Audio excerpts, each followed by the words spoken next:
Another one Claire asks about the impact of remote hybrid model on early career talent who may or may not need more oversight or may not live in homes that are conducive to the technology piece. What do we hear there? Rebecca? Oh, you're muted. There we go. So that question or challenge didn't come up specifically, although I didn't hear any organizations talking about requiring people to work remotely. And so I think this comes down to sort of those individual coaching discussions with leaders. If leaders are feeling like, maybe these are employees who should be coming into the office more regularly, those are conversations that need to be had.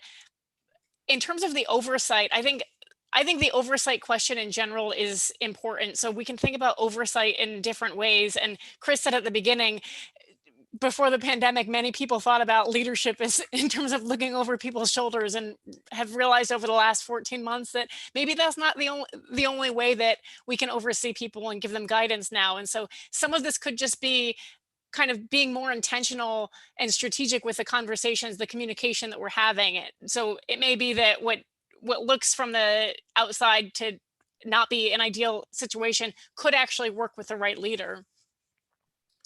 Interesting, in my job as director of graduate studies, I meet with most of the MILRs, the master students in HR, and across the board, I didn't hear from one of them that wanted to be remote fully.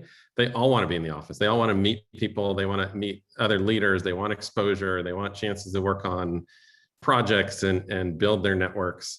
I think they want flexibility, but generationally, they've always wanted that flexibility. So, maybe the pandemic actually helps them get to that state where they can have both. But I think, younger employees, newer employees to the company who are just trying to learn, how do I actually get work done here? And this research tells us, even with high-level investment bankers, it takes a long time to get up to the same level of productivity from the company you left as you have in the new company. And that's mostly about learning how to get work done, who you have to get work done through, how to work with those people. And so that doesn't change, but tells us what that role of the leader is, which is about helping to remove barriers, helping people figure out how to solve the challenges, not solve it for them or monitor their exact work, but to help them think about how to do it better, feedback, coaching. That's just a different leadership style. And that's where I think we're still, as companies, need to do the most work is helping leaders lead in that way. But I think that was true before the pandemic. I think it was true during the pandemic. It's going to be true after the pandemic, that just helping leaders lead is a challenge. Yeah.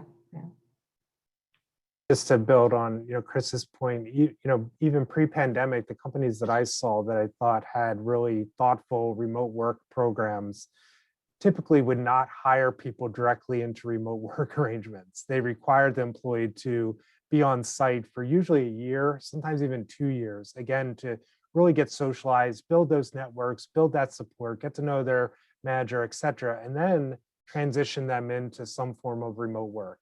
And so I think, to me, that makes sense. I think might overcome many of the challenges that Chris raised. It might not always be possible, but I think kind of bringing particularly those early career employees, if this is their first job or one of their first jobs, in to spend some time in the organization before moving these arrangements, I think will yield a lot of benefits.